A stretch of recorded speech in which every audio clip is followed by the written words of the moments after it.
All right, so picture this. We're at the University of Virginia, May 2010. Graduation is just weeks away. Everyone's excited. The energy's high. But then this chilling discovery just rocks the whole campus. Yeah, it's a case that really gets to you, you know. Yeah. It's Yardley Love. She was a student athlete, part of the women's lacrosse team, nationally ranked, by the way. Yeah. And she was found dead in her apartment. Just awful. And it really brings to light this issue of domestic violence. I mean, you think about a college campus, it's supposed to be this safe and supportive environment. Right, exactly. And that's Yeah. what makes this case so disturbing, I think. It reminds us that this can happen anywhere, really anywhere. Absolutely. So let's go back to the morning of May 3rd, around 2:15 a.m. Yardley's roommate, Katie, she's coming home after a night out, and as she gets to Yardley's room, she sees something pretty unsettling. Uh-oh. There's a splintered hole in the bedroom door. Oh, wow. See, those details, those crime scene details are so important. I mean, a forced entry like that, it immediately changes the whole focus of the investigation. Okay. It suggests a confrontation, maybe a struggle, definitely something more serious than just an accident. And it gets worse. When Katie goes inside, she finds Yardley lying face down on her bed, unresponsive, blood around her head. Paramedics, they arrive, but it's too late. Yardley is pronounced dead at the scene. It just sends shockwaves through the entire community. It's tough. Initially, there was some confusion about what actually caused her death. I mean, in a college setting, alcohol poisoning is sadly something that happens. So some people, even Yardley's friends, they initially thought that might be it. But as they investigated further, the injuries, the forced entry, it all pointed to something way more sinister. Yeah, and that's when the focus shifted to Yardley's ex-boyfriend, George Hugley, also a student at UVA and also a lacrosse player. Right. And here's where things get really interesting and honestly pretty disturbing. As the police started digging into George's past, they uncovered this pattern of troubling behavior. I mean, we're not talking about just one isolated incident, okay?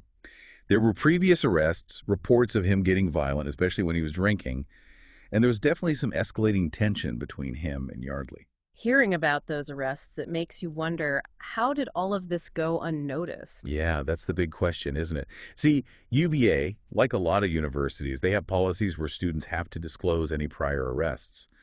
But somehow those red flags in George's case, they didn't seem to lead to any real intervention. So it really makes you think, were those policies even effective? Or were there just, systemic gaps that failed to protect the students? It's a question that really sticks with you as you learn more about this case. And it gets even more disturbing when you learn that George had a history of violence even before he got to UVA. I mean, we're talking resisting arrest, even a domestic violence incident on his family's yacht. It's a lot, yeah. And it makes you think about background checks and the responsibility that these institutions have to create truly safe environments. It's not just about having a policy, but actually making sure it works, preventing potential harm. You got it.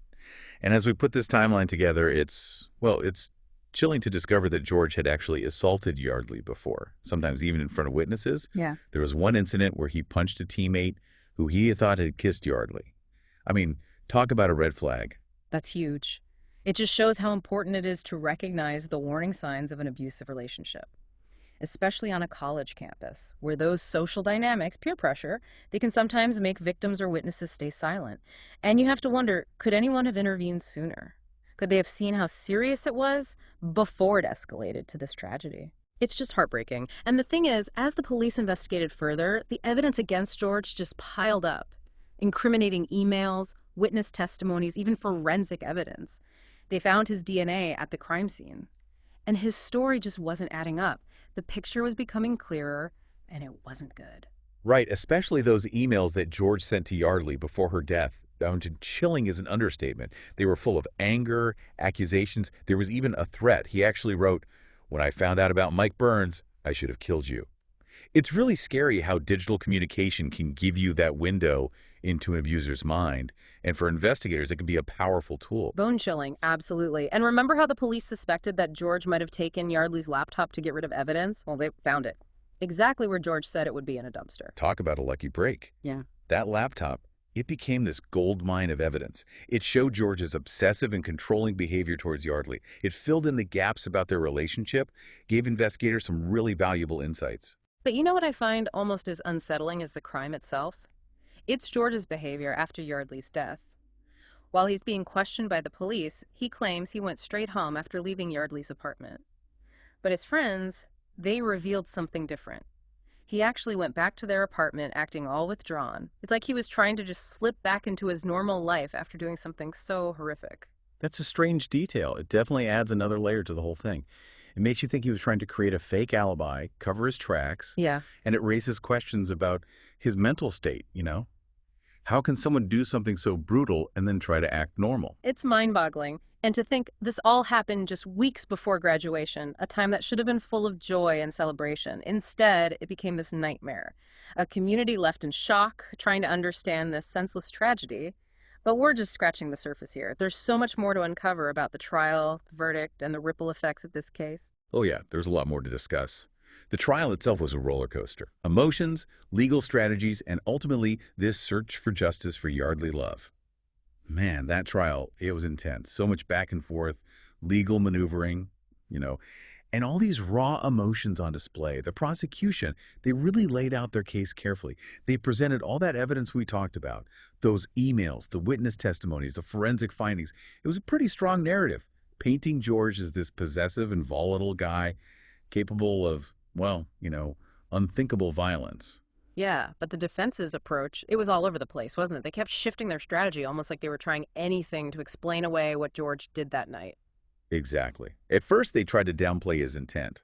They said he went to Yardley's apartment just to talk, not to hurt her. They even brought up some text messages George sent to other students that night, trying to make him seem impulsive, not like he had planned anything. But how could they explain those injuries? You know, the ones that actually caused Yardley's death. I mean, all that evidence, it just didn't fit with their story of a conversation gone wrong. Well, that's when their strategy took a turn, a pretty unexpected one. They tried to say that Yardley actually died from heart failure, some combination of Adderall and alcohol, they claimed. They even suggested that her injuries were actually from, get this, improper CPR by the paramedics. Seriously, so they were trying to blame the first responders. That seems like a wild move, especially with all that medical evidence against it. It was a bold move, no doubt, and some might say a desperate one. But the prosecution, they shut it down pretty quickly. They brought in Dr. Danny Mystery, UVA's main doctor for student athletes, as an expert witness. He testified that Yardley had been checked out for any heart problems related to her Adderall use, and everything was normal. And other medical experts backed that up. They concerned that her injuries, well, they definitely came from blunt force trauma, not CPR. So their first strategy didn't hold up for long. What did they try next? Well, with all that evidence against them, they changed their tune again. This time they claimed that Yardley died from accidental suffocation. Said she was lying face down on her pillow, and that's how it happened. Come on, that's even harder to believe than their first story. Was there any evidence to support that? Not really. Huh. And the jury, they weren't buying it either. After weeks of testimony, all that deliberation and intense public scrutiny, they reached a verdict. They found George guilty, but not a first-degree murder, which is what the prosecution wanted. Instead, it was second-degree murder and grand larceny because of him stealing Yardley's laptop. So what did that mean for his sentence? What kind of punishment did he face? Okay, so in Virginia, first-degree murder could mean life in prison. But for second-degree murder, the sentence ranges from 5 to 40 years. In George's case, the jury recommended 26 years total. 25 for the murder and 1 for the grand larceny. The judge, after considering everything, ended up sentencing him to 23 years without the possibility of parole. 23 years, that's a long time. But it doesn't bring Yardley back, does it? It can't erase the pain her family and friends have gone through. What happened after the trial? Did Yardley's family find any way to cope with their loss, to maybe turn it into something positive? It's true. Nothing can truly make up for their loss. But Yardley's family, they did something amazing. They filed a wrongful death lawsuit against George, and they were awarded $15 million in damages. But more importantly, they used their grief, their determination, to start the One Love Foundation in Yardley's memory. I've heard of One Love, but I don't really know much about what they do. What's their mission? Their mission, it's really powerful. They're all about educating young people about relationships, healthy ones, unhealthy ones. They hold workshops, create educational materials. They have all these resources to help people recognize those signs of relationship abuse. And they want people to know where to get help if they need it. So they're trying to give people the tools to spot those red flags early on.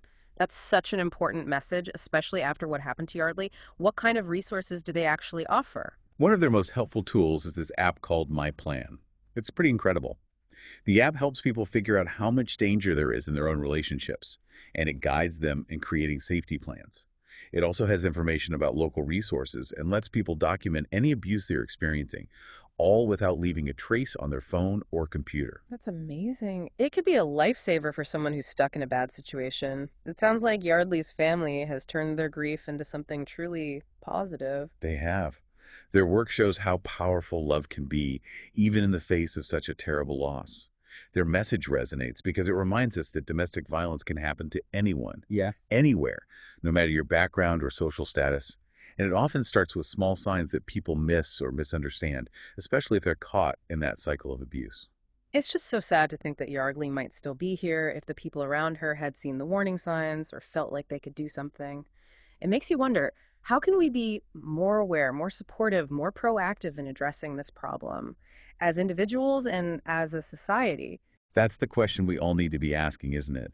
And we have to be honest with ourselves about it. We need to move beyond just reacting to these tragedies. We have to focus on preventing them, intervening early. It's so easy to look back on a case like Yardley's and just think, how could everyone have missed the signs?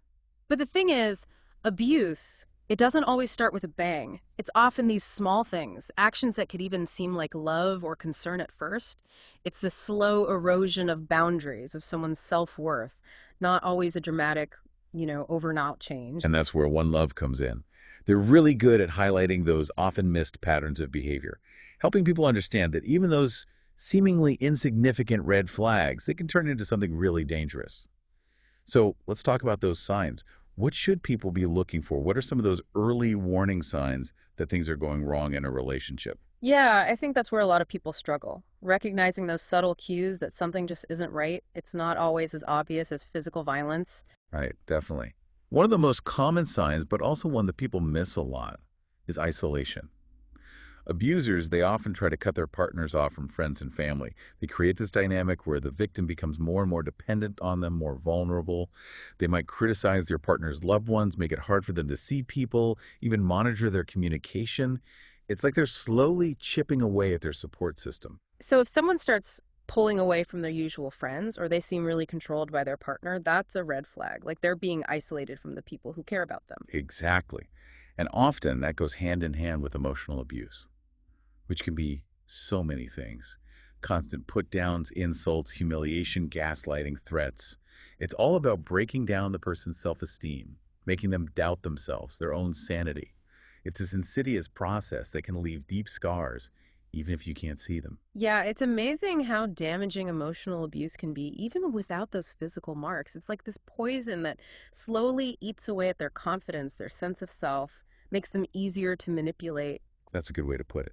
And unfortunately, it often leads to physical violence. Abusers might start with controlling behavior and emotional abuse, then gradually escalate to intimidation, threats, and eventually physical assaults. Hmm. The pattern might be hard to see at first, but it's so important to remember that any kind of abuse is unacceptable and can have lasting consequences. So even if there hasn't been any physical violence, those controlling behaviors and the emotional abuse, those are serious red flags. We can't ignore them. Abuse is about the pattern of behavior, not just a one-time thing. Exactly. There's a really important message that One Love focuses on. Even if someone apologizes, promises to change after they lash out, it doesn't mean it won't happen again. We have to remember that actions speak louder than words. Those consistent patterns of disrespect, control, manipulation, they should never be tolerated. And One Love's work is so important in helping people understand these patterns and see that they're not alone. They offer that support, that validation that can be a lifesaver for someone who's trapped in an abusive relationship. But what about the people around them? What can we do if we think a friend or a loved one is in a situation like this? How can we help without, overstepping? That's a tough one, and a lot of people struggle with it. The first thing is to believe them. Seriously. Victims of violence, they often hear people doubt them or blame them. So that support, that validation, it's crucial.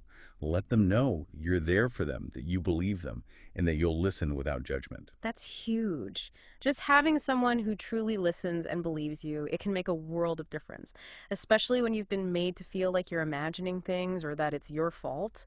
But what if they don't want to leave the relationship or they downplay what's happening? It's so hard to watch someone you care about stay in a harmful situation, but we can't force them to leave before they're ready. You're right. We can't pressure them or give ultimatums. Leaving an abusive relationship is incredibly complicated and sometimes dangerous. It has to be their decision, made in their own time. So instead of pushing, focus on giving them information about resources like One Love, the National Domestic Violence Hotline, local shelters. Make sure they know they have options, a safety net. But in the end, we have to respect their choice. So we empower them with information, resources, make sure they know their options, but we let them make their own decisions when they're ready. It's a tough balance, supporting them, but also respecting their agency. Yeah, exactly. And it's crucial to remind them that their safety is the priority. Help them come up with a safety plan if they need one, and encourage them to talk to professionals who can help. You can't force someone to leave an abusive relationship, but you can be there for them no matter what. Offer love, support, and information. Let them know they're not alone. Yardley's story, it's a powerful reminder that this can happen to anyone. Domestic violence doesn't care about your background, your social status, or how safe you think your environment is. It's a wake-up call. We all need to be more aware, more supportive, more proactive in dealing with this. We need to break the silence, create a culture where people feel safe to speak up, to ask for help, no judgment, no blame. Couldn't agree more. And it's not just about helping victims, it's about challenging those ideas in society that allow abuse to happen. It's about holding abusers accountable. We need to stop blaming victims and start focusing on prevention, education, and creating a culture of respect and equality in all relationships. This deep dive has been really eye-opening, even though it's such a sad story. It's a tough subject, but it's one we have to talk about. We have to be committed to creating a world without domestic violence. Absolutely. We can all play a part in this. By raising awareness, understanding those often subtle signs of abuse, and supporting organizations like One Love, we can work towards a future where tragedies like what happened to Yardley are a thing of the past. So, to everyone listening, if you or someone you know is experiencing abuse, please remember you are not alone. There is help out there. Visit the One Love website, download the My Plan app, or call the National Domestic Violence Hotline. Even if you're not sure, trust your gut and reach out. You deserve to be in a safe and loving relationship, and there are people who want to help.